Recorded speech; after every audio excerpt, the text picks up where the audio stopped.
talks about the firemen want to know who started the first fire department, and they say Ben Franklin, to burn books, and to prove it, they look in their fireman's handbook. So, that seemed like, okay, that could be recreated, and the internet could tell you whatever you wanted to know, and you wouldn't know if it was real or not. Yeah. Well, I was thinking, in the age of social media, just having Montag say "it's a pleasure to burn" as a catchphrase is, it's a chilling moment, because it completely repurposes the novel, the thrill that you get from picking up that book, the Bradbury book, and also says that the way it's expressed in the film is with such pride by someone who literally doesn't know what he's saying. Like you're watching indoctrination happening to other people through him.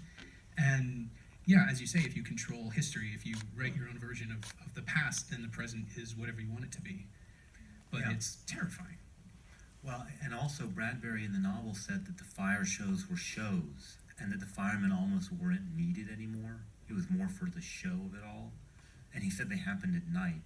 So that led to putting the movie almost entirely at night, because the fire looks good at night. And this is from the book. And it was true. The fires look more interesting at night. I watched the Truffaut version, and I'm not saying it's good or bad, but fire just looks more interesting at night. And he said they were shows, so that led to the idea that the firemen could be stars. That if they're being watched, they were entertainment in the book for people to see. Well, we don't really go to see live things now. We see them on screens, which he also predicted. So it just seemed natural that they would become social media stars, or stars on screens. And they would be addressing people through the screens, which he had that in the novel in a way. He said that you could interact with screens. He predicted that too. So it just seemed normal. In today's world, that's what it would be. We just, at dinner, I said, I'm FaceTiming with my niece in North Carolina, and she picks up a play phone to call me. I think that's adorable. And she's 2.5, Yeah, the next generation will be so far ahead of us with it's basically the same way watching kids play video games faster than we did as children, because there's no learning curve, it's simply absorbed. But I love dystopian universes that have been extrapolated from the present day, and of course the obvious connection to demagoguery, to the Trumps, to the Fords here. Even you can't help but feel that part of your brain tugged on. You're in Toronto making this movie; it's got to be there. The line that it really is distressingly credible. That line of Beatty's. There were too many opinions, so we collapsed it down to one. I'm paraphrasing, but that's actually Bradbury again. He said, "Why give people two sides of a question to worry about?" And Jordan says, "Better give them one," and then Shannon says, "or none." This comes out of the book, and again, it seemed like the world we live in, because, and connected to this is Bradbury's idea that we wanted things this way. And so we want to look at news, we go to our stream, an algorithm is telling us what we want to think and feel. We read the headline because it's too much bother to read the whole article, which he was also worried about. Reader's Digest, sound bites, of course that's what we digest now. We like it, we share it, and we feel happy, and we move on. And we don't even know what it is we're liking or reading. Where did it even come from, right? It, could have been a 18-year-old kid in his basement typing the article about Pizzagate, if you recall. Just this morning, apparently there was a false Facebook bio for the Santa Fe shooter almost immediately, and almost immediately identified as false. But the speed of it is just, you guys all feel it, right? We're exhausted all the time now, because there's 3 things a day, then there's 6 things a day, and then in the middle of it, there's your own life that you somehow have to navigate. And here in the world of the film, there is a constant flow that can't be turned off, and it's hanging in your room all the time. The screens are, and I love the idea that they are actually screens, that they're screens, literal screens. Yes. Because they're curtains almost. Yeah, it's so weird, and it's also logical that if you're mass producing something, it's easier to just project onto a piece of cloth. But the unfussed nature of it, how everyone simply accepts this authority as read, and how the entire structure is based on not asking questions. And then in the middle of it, we have Shannon barfing out these little quotes here and there that are clearly eating away at him from the inside. His ambivalence there's a spin he puts on a line about "Don't make me have to come and chase you down," where it's friendly. It's not. It doesn't. When he need to be says, threatening. "Don't make me come get you." Yeah. It's actually from the book again. And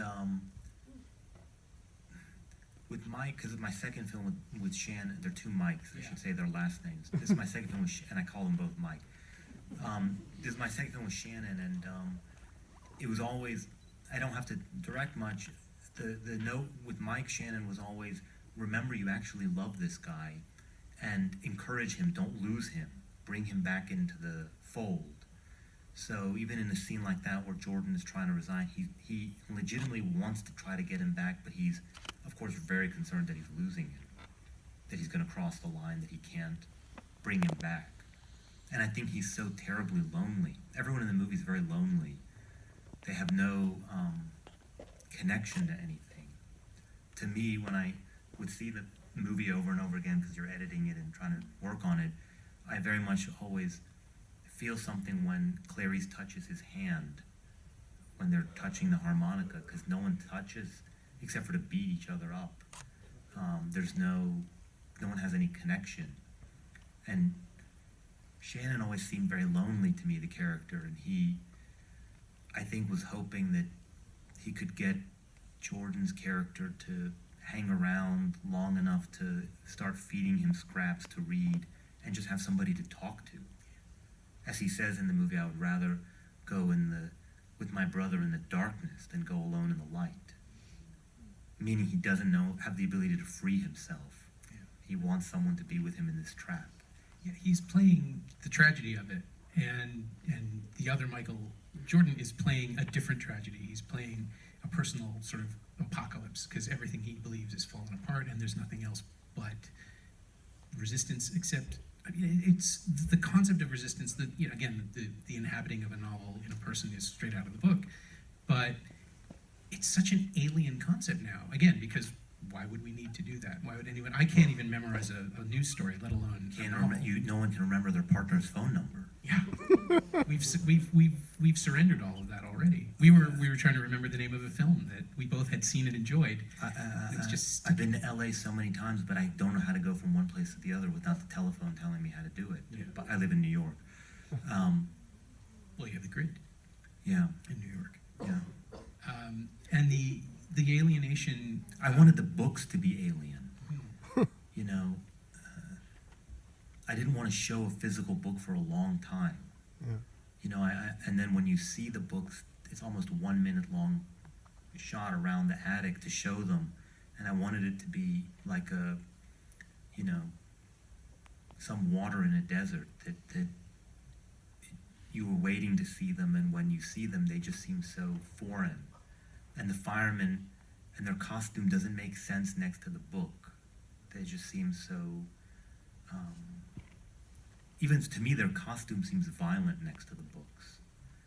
And when he hands Jordan a book, he almost has to step back from it because it's like a very frightening thing.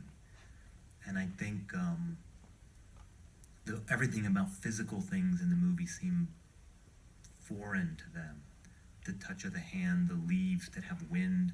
What is wind? They don't even have a comprehension of wind and leaf anymore. But I don't even know how many people can remember climbing a tree or picking an apple, you know. I don't remember the last time I climbed a tree, you know, or what it even feels like. So